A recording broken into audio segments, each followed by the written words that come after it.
Group में share करिए और सब लोगों से प्रार्थना करिए कि भैया हमने आपको लिंक भेजी है, इससे जी डाउनलोड कर लीजिए। जी सर। और फिर उनसे प्रार्थना करिए कि वो ऐप के अबाउट द कम्युनिटी में जाकर पढ़ें जी कि उन्हें कैसा भारत मिलने वाला है। जी तो सर। जो बात मैं आपको मुंह जबानी समझा रहा हूँ वो सब बात अबाउट द कम्युनिटी में लिखी हुई है। जी सर। और फिर तीसरे ऑप्शन से चाहें तो हम अपने फेसबुक, इंस्टाग्राम, ट्विटर उस पर भी डायरेक्टली पोस्ट कर सकते हैं। तो जो जी। समझदार लोग हैं जो इंस्टाग्राम, ट्विटर आदि का उपयोग कर रहे हैं वो ऐप से ही सीधे जो है ना इन सोशल मीडिया प्लेटफॉर्म पर भी अपनी लिंक भेज सकते हैं। जी सर। राइट। और उस लिंक से जो जुड़ेगा उसके जी आधार पर जैसे आप राष्ट्रीय अधिकारी बन गए हैं, अब सर। आप चाहें तो क्राइम फ्री भारत मिशन के 4 लाभ आपको मिल सकते हैं। जी सर। पहला लाभ है कि आप मुझसे व्यक्तिगत मिल सकते हैं।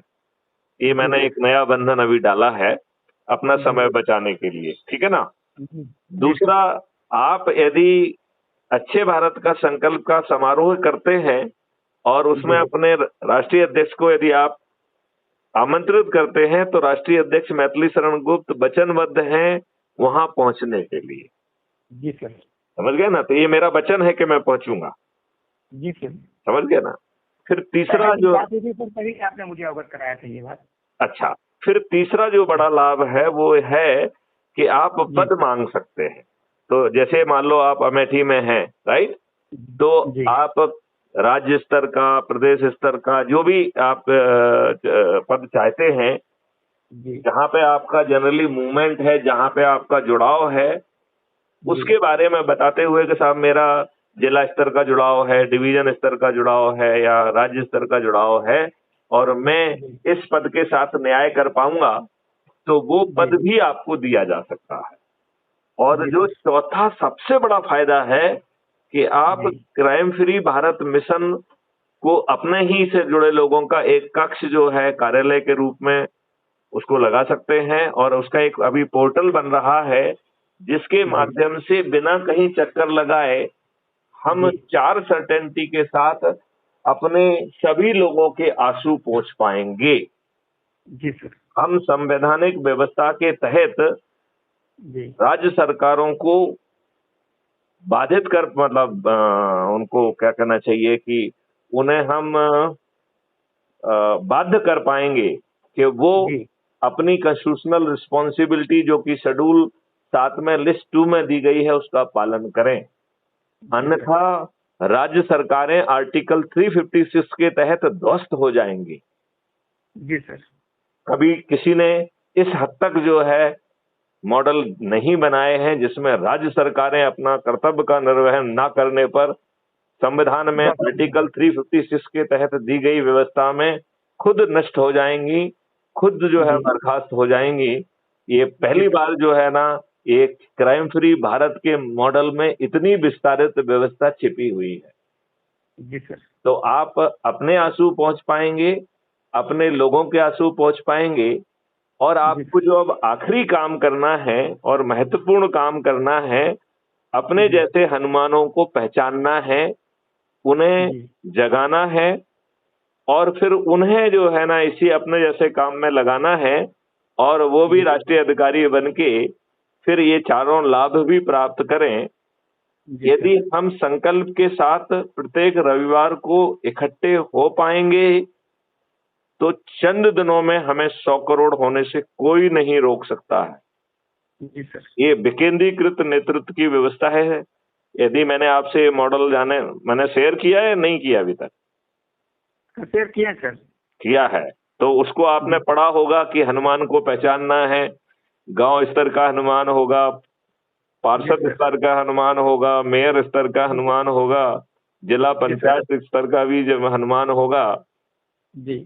और प्रदेश में तो बहुत सारे हनुमान होने वाले हैं।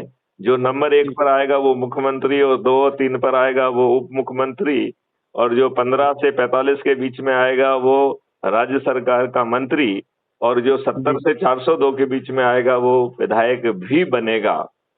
और यही स्थिति राष्ट्रीय स्तर पर है कि राष्ट्रीय स्तर पर नंबर 1 पर आने पर वो इस देश का प्रधानमंत्री बनेगा। जी और सर। वो जो है प्रधानमंत्री के दया पे कोई नहीं रहने वाला है। तो अभी जो वर्तमान व्यवस्था है कि जो मंत्री हैं वो एट द प्लेजर ऑफ प्रधानमंत्री हैं, इसे ये बदल दिया जाएगा। सब जी लोग सर। अपने अपने मेरिट लिस्ट के आधार पर मंत्री बनेंगे। सब कुछ अपने आप होने वाला है। यही नई विकेंद्रीकृत व्यवस्था है। हमने जी कई सर। वीडियो में समझाया है कि यदि विनोद प्रभाकर जी जी सर। नंबर 1 आकर प्रधानमंत्री की शपथ ले लेते हैं तो भी आप गड़बड़ी नहीं कर पाएंगे। तो मैं आपसे प्रार्थना करूंगा कि उन वीडियो को सुने, और यदि आपको वो वीडियो हाथ नहीं लग रहा हो तो मैं उसको भेज दूंगा आपको। नहीं लगा लगा है सर। लगा है तो जहां हम बार बार कहते हैं कि आप मानिए कि आप देश के प्रधानमंत्री की शपथ ले चुके हैं, और फिर मैं ये स्थापित करता हूं कि प्रधानमंत्री की शपथ लेने के बावजूद भी आप 5 मौलिक अधिकारों और 21 महालक्ष्यों के सामने अत्यंत ही बौने व्यक्ति होंगे। जी सर। एक व्यक्ति ने मुझसे पूछा कि साहब सामान्य समय में तो ठीक है, यदि आपात स्थिति होगी तो आपका ये मॉडल इतने 45 दिन इतना तो समय ही अवेलेबल नहीं होगा, जी। तब क्या करेंगे आप? तो मैंने कहा जी कुछ सर। नहीं होगा। उसको व्यक्ति को कहना पड़ेगा कि इमरजेंसी है, तो वो इमरजेंसी घोषित कर सकेगा। और इमरजेंसी में जो है ना एक प्रावधान होगा कि आप जितने निर्णय लेंगे उसकी अकाउंटेबिलिटी इमरजेंसी के समाप्त होते ही जो है वो निर्धारित की जाएगी। जी सर।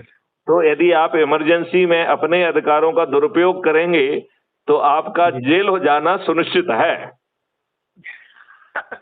जी सर। मतलब तो हमने इमरजेंसी में आपको अधिकार दे दिए हैं, लेकिन जी। जेल जाने की व्यवस्था भी रखी है। यदि श्रीमती गांधी जी अपने अधिकारों का दुरुपयोग करती हैं और 5 साल की जगह 6 साल बनी रहती हैं, और जी। तो जो है उनका जेल में सड़ना सुनिश्चित होता। जी सर। अब बताइए,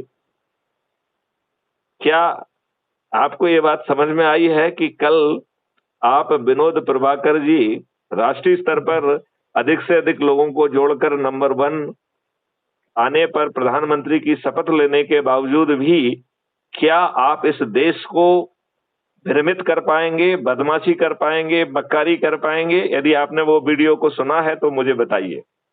जी सर, सुना है मैंने। नहीं कर पाएंगे सर, कोई नहीं कर पाएगा। विनोद प्रभाकर होंगे या कोई भी होगा उस कुर्सी पे, वो सिस्टम के विरुद्ध कहीं नहीं जा पाएगा।